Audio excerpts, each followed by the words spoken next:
A lot of folk out there are calling this a new leveling system. I disagree. This is just a difficulty slider without having a menu for it. I'll give you my reasoning as to why that is the case. Now this is going to be a very controversial mechanic because people don't like accessibility in the Souls games. And I kinda think that's like a natural superiority kind of feel and instinct. Why do you mind bother and get upset about how other people are playing the game that they paid for? I've been one of those people, mind you, as well. You see, I began playing Souls back in 2011 with Dark Souls. And I remember teaching all my friends how to play it and introduce them to it because I was just so enamored with the game. But there was this particular instance when I got upset with my friend. You see, we all know that Ornstein and Smog are a huge wall for newcomers.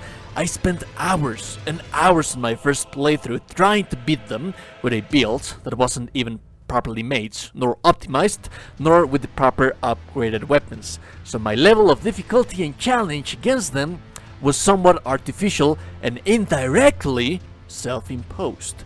When my friend got to them, I had prepared a nicely well-upgraded build character with proper stat scaling with a nice weapon, and he ended up finding out that he could summon Solaire for the fight as well, which I didn't know it could be done. I was hoping that he would struggle, so I got upset when he nearly obliterated them on the first try. A couple of attempts more and he beat them and mocked me because I told him that they were so difficult. You see where I'm trying to get at with this? I told him that he didn't actually really beat them because he didn't have the same level of challenge that I had. But the thing is that he was just using the tools of the game. So, Erdtree fragments and revered ash blessings. They are the new difficulty slider on Elden Ring's Shadow of the Erdtree. So what are they? Similar to golden seeds and sacred tias, they are items that you use on bonfires, aka sites of grace, to get a buff for your character. This buff though, it's only going to be active in the Shadowlands. As soon as you leave, they disappear. And this is very important. We'll get to that later on the video, and why is this important. But the buff basically gives you more damage output and less incoming damage. Parameters based. Erdtree fragments to the player and revered ash blessings for the spirit ashes summons. If that doesn't sound like a difficulty slider to you, let me exemplify with this picture that I have for you right here. This is the difficulty setting for Jedi Survivor. Enemies take more damage, parry timing increase, etc, etc. If you change those names and you translate them to Elden Ring, Erdtree fragments decrease damage taken to the player, slider, and increase damage output from the player to the enemy's slider. It's just numbers, it's parameters. And we add one more for the Spirit Ashes summons, damage output slider for the Spirit Ashes, and damage taken slider. It's just numbers and parameters. Now a lot of people like to presume what other people wants them to do.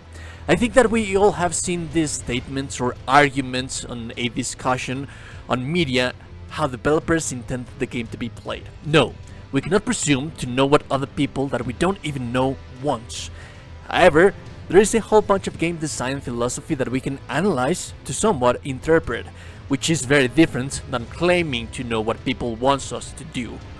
Miyazaki did say once that Elden Ring was going to be a challenging game because they liked the philosophy of accomplishment after a challenge in the game, but that the game was going to have more tools.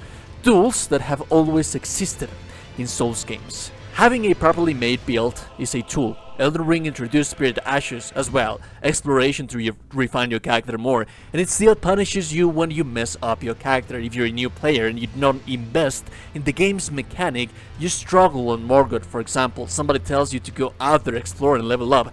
You level up thinking that just by leveling up you're going to get more powerful. You level up the incorrect stats for the incorrect weapon with the incorrect scaling. You come back and you think that because you're higher level you'll do better, and you don't, because you messed up your character by not compelling to learning how the game systems work.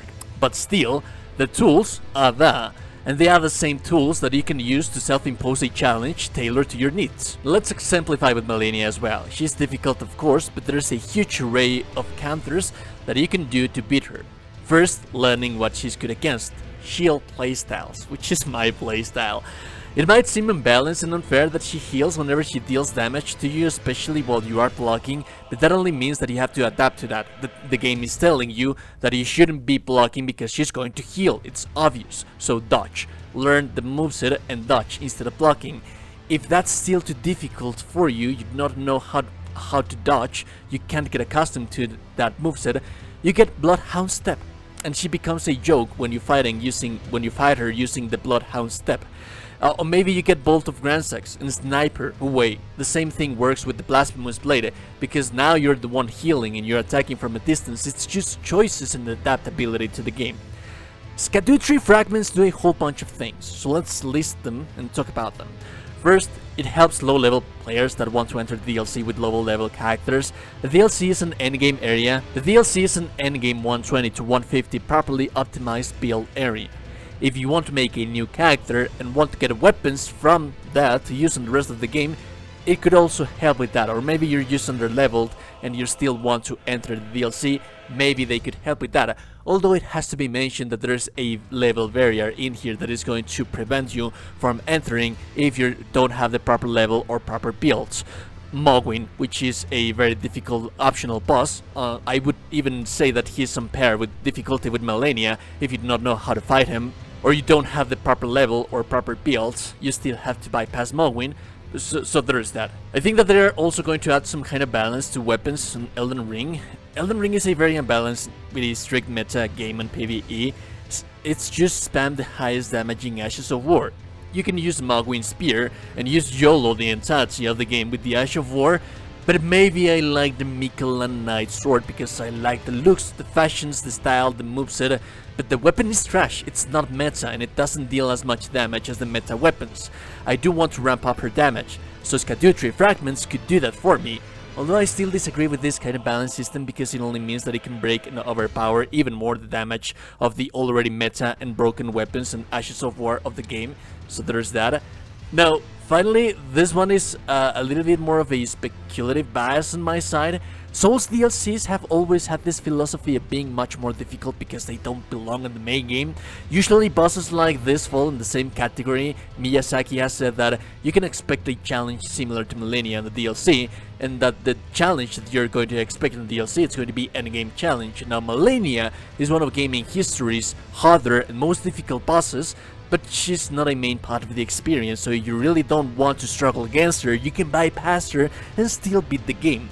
Mivir is also that for many people, or even Manus on Dark Souls 1, even though that he's the final boss of the DLC. Sister Fried on Dark Souls 3 has 3 flipping faces, so it's just, the next phase is just much more deadly than the first. All of this is sourced in video description, by the way, so maybe the Erdtree fragments are there just to alleviate the difficulty on those kind of bosses that are optional, that are just way too much, but they do want to balance them out so that the difficulty spreads evenly in between all of the tastes of all of the players. It could also reward exploration if you take the time to actually explore, find yourself struggling against something, go out there, explore, just relax out there in the world, grow stronger with them. Now, I do have one final note to add as well. The level of difficulty and challenge in Souls games has never been about parameters and numbers.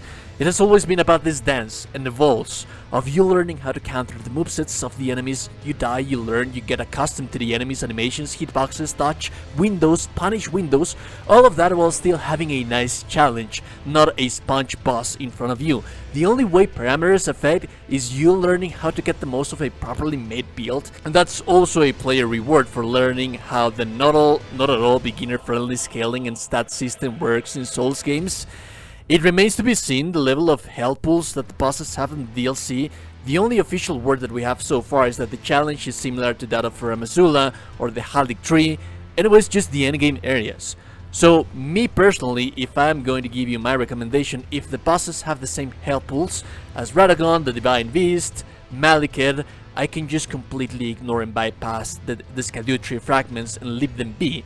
But if I found out that we get there and I do cheap damage to a humongous artificial health pool of a boss with a build that I have properly optimized and made, you better be sure I'm going to be papping them Skadu up.